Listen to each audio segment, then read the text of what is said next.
nujaddidu imanana ya Rasulullah. Gimana caranya kami memperbarui iman ya Rasul? Rasul menjawab, aktsiru min qauli la ilaha illallah. Perbanyak membaca la ilaha illallah. Jadi ayo kita lazimkan anak-anak kita zikir la ilaha illallah, karena sabda Nabi Muhammad bahwa kalimat la ilaha illallah itu akan memperbarui iman kita. Dan kita semua harus khawatir, Pak. Mati su'ul khotimah ini harus khawatir. Ada salah seorang sahabat Nabi mengatakan, siapa yang tak khawatir su'ul khotimah, biasanya dia akan su'ul khotimah. Artinya kita harus khawatir, takut. Kita sekarang ibadah, kita sekarang beriman, takut karena kita nggak ada yang tahu bagaimana penghujung kehidupan kita. Bagaimana Bal'am, bagaimana Barsisa. Di masa lalu orang-orang hebat, orang ahli ilmu, ahli ibadah, karomah luar biasa, tapi matinya su'ul khotimah. Makanya ayo kita lazimkan membaca doa Rabbana la tuzil qulubana ba'da idh hadaitana wa hab lana min ladunka rahmah innaka antal wahhab. Dan juga para ulama kita sering mengajarkan doa ya Allah biha, ya Allah biha, ya Allah bihusnil khatimah. Karena semua kita tak ada yang aman dari su'ul khotimah. Jadi kita bisa saja terjadi itu.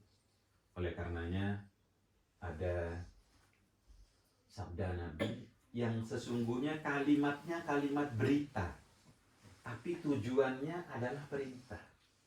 Kadang-kadang berita itu maksudnya perintah. Misalnya Pak Hatta menyampaikan kepada anak buah beliau, misalkan ini ruangan kotor sekali.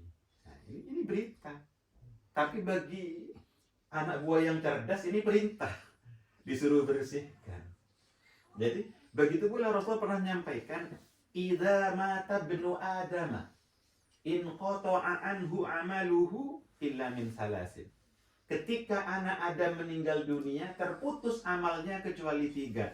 Ini gak ada perintah ini, hanya berita. Tapi maksudnya perintah. Maksudnya apa? Jangan mati sebelum punya yang 3. Maksudnya begitu. Jangan mati sebelum punya yang 3. Kenapa? Karena kalau kita mati sebelum punya yang 3, yang bisa kita andalkan hanya umur yang singkat itu. Ada orang punya umur 60. Kebaikannya berapa? 60 itu mohon maaf dipotong tidur, Pak. Tidur kita 8 jam. Itu berarti sepertiga, Pak ya. Sepertiga. Kalau kita 60 berarti 20 tahun tidur kita. Berarti produktivitas kita 40 tahun. Belum dipotong masa kanak-kanak kita yang kadang-kadang disuruh sholat juga gak mau. Nah, oke, sampai 15 tahun usia balik itu. Jadi dari 40 dipotong 15 tinggal 25. Jadi kalau kita tak punya yang 3 ini, maka yang kita bawa kepada Allah hanya 25. Itu pun 25 banyak sia-sianya kadang-kadang. Banyakan buka WA daripada Quran. Nah ini banyakan buka medsos. Nah ini. Nah, tapi kalau kita punya yang 3 ini lumayan. Lumayan. Apa itu? Shadaqatin jariyatin. Shadaqah jariyah. Nah ini. Jadi saya melihat panjenengan, bukan hanya panjenengan, termasuk di Auckland itu. Pak? Apa? Terenyuh. Apa Pak? Terenyuh. Terenyuh. Ini kok semangat berislamnya ini tak sama dengan di rumah gitu. Ini kira-kira yang menjadi pembenaran dulu tahun 1884-an. Ada seorang ulama Mesir namanya Syekh Muhammad Abduh. Beliau mengatakan, Ra'aitu musliman amalan la imanan fil gharbi. Aku menyaksikan Islam yang diamalkan tapi tak diimani itu di dunia barat, kata beliau. Ketika beliau berkunjung ke Paris. Wa ra'aitu musliman imanan wala amalan fi syarqi. Aku saksikan Islam yang diimani tapi tak diamalkan. Itu di dunia timur. Nah, ini bagian dari barat karena meskipun di bagian selatan, karena kalau kita mendengar barat dan timur, sesungguhnya barat itu adalah ghairul Islam, selain Islam, kalau timur itu Islam. Jadi terminologi barat dan timur sesungguhnya adalah Islam dan non-Muslim. Timur itu adalah Islam maksudnya itu. Jadi, nah ini kalau saya membaca tulisannya Syekh Muhammad Abduh ini, di barat Islam diamalkan namun tidak diimani. Di New Zealand ini saya melihat di barat Islam diamalkan dan diimani oleh umat Islam. Jadi terjadi kantor terhadap teorinya Syekh Muhammad Abduh itu. Di sini diimani dan diamalkan. Ya mungkin karena faktor minoritas, tapi mudah-mudahan semakin berkembang, jangan sampai kemudian menjadi fenomena mayoritas, akhirnya semakin melemah secara pengamalan. Naudzubillah min dzalik. Semoga terus kokoh. Jadi sedekah jariyah. Jadi selama masjid misalnya, yang seperti yang panjenengan sekarang ini perjuangkan, kita meninggal dunia sama dengan umur kita disambung. Disambung oleh apa? Disambung oleh masjid itu. Jadi sampai kapan masjid itu? Oleh karenanya jangan hanya membangun masjid, tapi siapkan generasi. Siapa yang mau melanjutkan? Setiap hari Pak Wira bertemu dengan ada mahasiswa S1, dia lulusan pesantren. Saya juga ikut mendoakan, Pak. Mudah-mudahan kerasan di New Zealand nanti lulus, panjenengan carikan kerja dia. Carikan kerja, biar nungguin masjid gitu. Jadi dia anak-anak muda yang mau melanjutkan kita. Jadi jangan asik dengan kita yang sebentar lagi juga akan meninggalkan dunia ini. Siapkan generasi. Anak-anak kita, saya lihat Pak, di Auckland itu anak-anak mudanya banyak dikirim ke pesantren di Indonesia. Jadi yang niatan beliau-beliau itu nanti biar pulang ke Auckland. Nah, ini kan luar biasa. Jadi kita bukan hanya bangun masjid, tapi membangun siapa yang mengurus masjid setelah kita. Jadi panjenengan yang merintis, menyiapkan tempatnya, tapi generasi yang mau ngisi itu dari anak-anak kita atau saudara-saudara kita yang seiman. Nah, ini. Yang kedua adalah aw ilmin yuntafa'u bihi, ilmu yang bermanfaat. Jadi ayo kita jangan pelit-pelit menularkan skill, keterampilan kita. Jadi karena ilmu itu tak selalu menyangkut ilmu agama, ilmu apapun. Ini kalau sekiranya bermanfaat dan kemanfaatannya apalagi digunakan untuk perjuangan, ini akan menjadi jariyah. Kenapa? Karena Rasulullah pernah bersabda,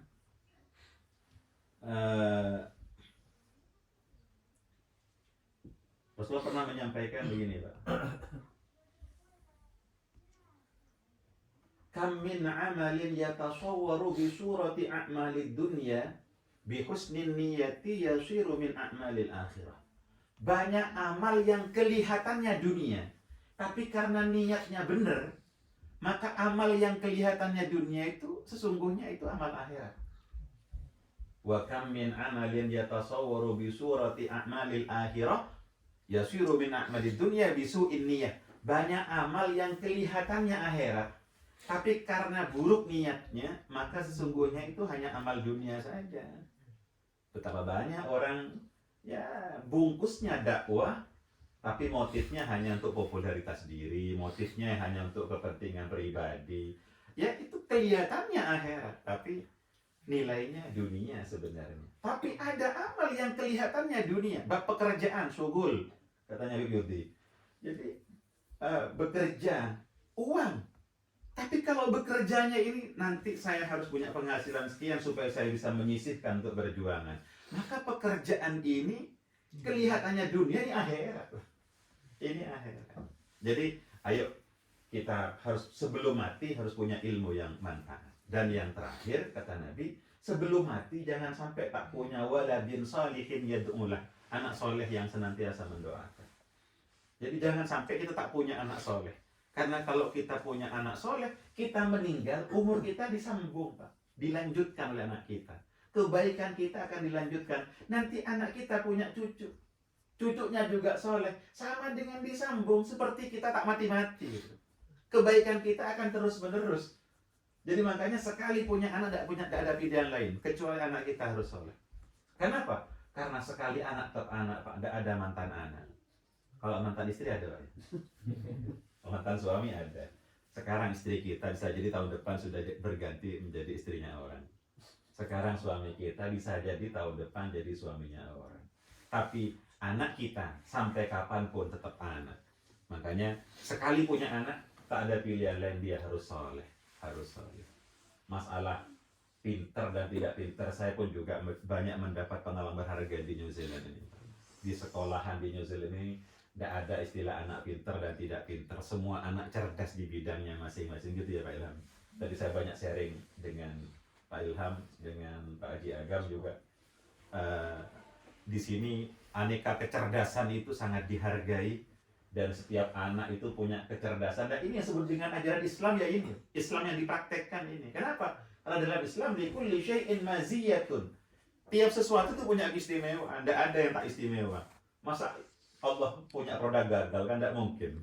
Tidak ada produk gagal dari Allah itu. Semuanya itu istimewa. Cuma istimewanya di bidang apa? Istimewanya pada sisi yang mana? Nah, oke, itu semua istimewa. Tapi tak semua anak soleh, Pak. Tak semua anak soleh. Nah, ternyata untuk menjadikan anak kita soleh itu kuncinya adalah bapak ibunya itu harus soleh. Bapak ibunya harus soleh. Jadi kalau bapak ibunya soleh, maka kata orang tua kita, buah akan jatuh tidak jauh dari pohonnya. Insya Allah, dan mudah-mudahan solihnya kita menjadi sebab kesolehan anak-anak kita. Dan yang terakhir, kata Nabi, wa minhum man yuladu kafiran wa yahya kafiran wa yamutu mu'minan. Ada orang yang lahir dalam keadaan kafir, hidup kafir, matinya mukmin. Nah, ini beruntung. Kenapa? Karena orang itu dinilai beruntung itu di akhirnya. Ada orang baik, matinya tak baik. Su'ul khotimah, naudzubillah. Ada orang tidak baik, matinya baik. Dan itu banyak kejadian-kejadian seperti itu. Betapa Muawiyah bin Abi Sufyan, musuhnya Nabi. Nah itu.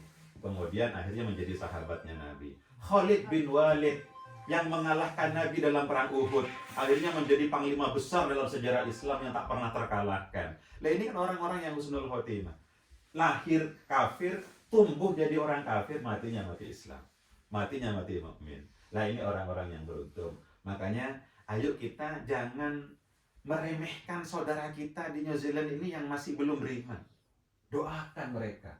Tampilkan keindahan Islam. Siapa tahu dia itu lahir kafir, hidup kafir, karena sering bergaul dengan kita, akhirnya Allah bukakan hidayah.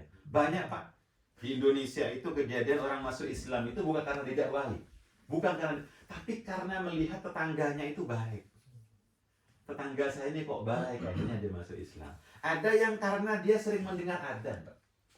Jadi dia bertangga dengan orang di luar Islam. Kemudian dia di sampingnya ada musola. Di setiap hari ada orang baca Quran, nggak didakwahi, tapi ruhnya kan selalu disapa dengan Quran, disapa dengan adzan. Ini ada orang yang dapat hidayah.